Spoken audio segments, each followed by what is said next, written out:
നേരിട്ട സംവാദത്തിനാണ് അങ്ങേ പ്രതിപക്ഷ ക്ഷണിച്ചത്, വെല്ലുവിളിച്ചത്.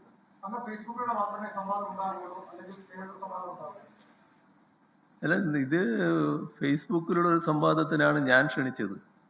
ഫേസ്ബുക്കിലുള്ള സംവാദത്തിന് തയ്യാറല്ല എന്ന് അദ്ദേഹം പറഞ്ഞിട്ടില്ല എന്നാണ് തോന്നുന്നത്. ആ സംവാദം നടക്കട്ടെ.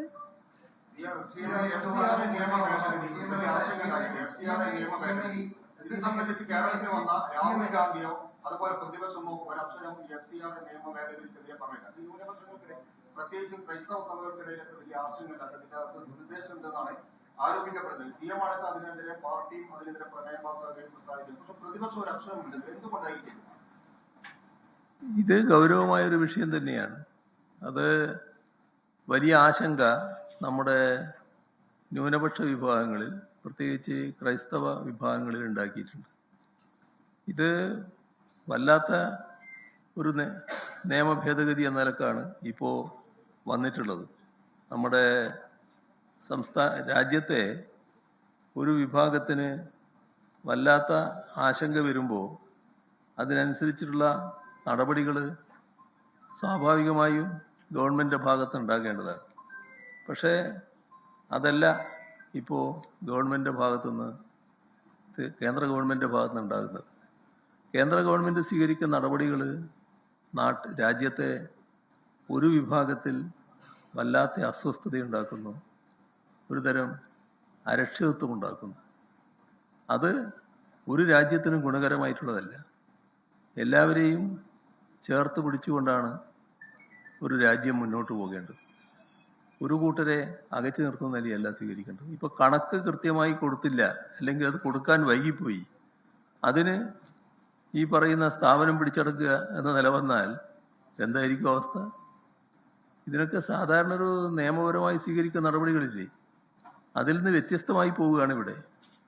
ഇത് അങ്ങേയറ്റം അപകടം ഉണ്ടാക്കുന്ന കാര്യമാണ്. ഇപ്പോൾ ചില ക്രൈസ്തവ ഭാഗത്ത് നിന്ന് വന്ന വിശദീകരണങ്ങളുണ്ട്.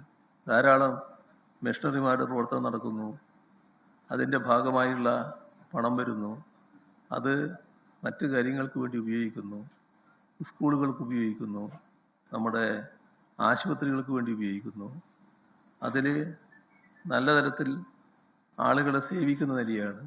നമ്മുടെ നാടിൻ്റെ അനുഭവം അതൊക്കെ തന്നെയാണല്ലോ. ഇപ്പോൾ ചില ആശുപത്രികളെടുത്താൽ മറ്റു ചില ആശുപത്രികളിൽ വലിയ ചാർജ് ഈടാക്കുമ്പോൾ ഇത്തരം ചില ആശുപത്രികൾ ന്യായമായ നിലക്കാണല്ലോ പ്രവർത്തിക്കുന്നത്.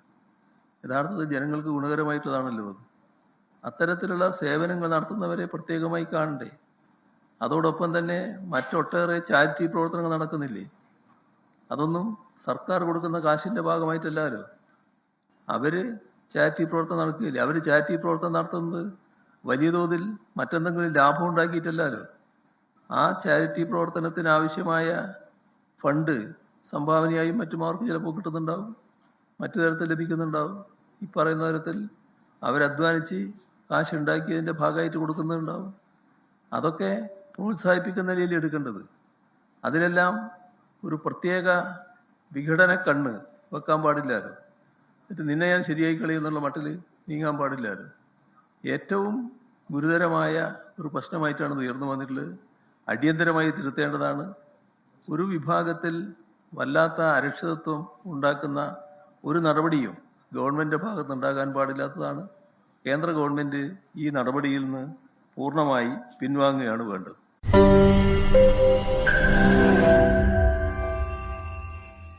ലോകത്തെവിടെയായാലും ഏത് സമയത്തും 24 വാർത്തകളും ഓഗ്മെന്റഡ് റിയാലിറ്റി പാക്കേജുകളും എക്സ്പ്ലെയിനറുകളും വിശദമായി കാണാൻ ഞങ്ങളുടെ യൂട്യൂബ് ചാനൽ നിങ്ങൾക്ക് സബ്സ്ക്രൈബ് ചെയ്യാം.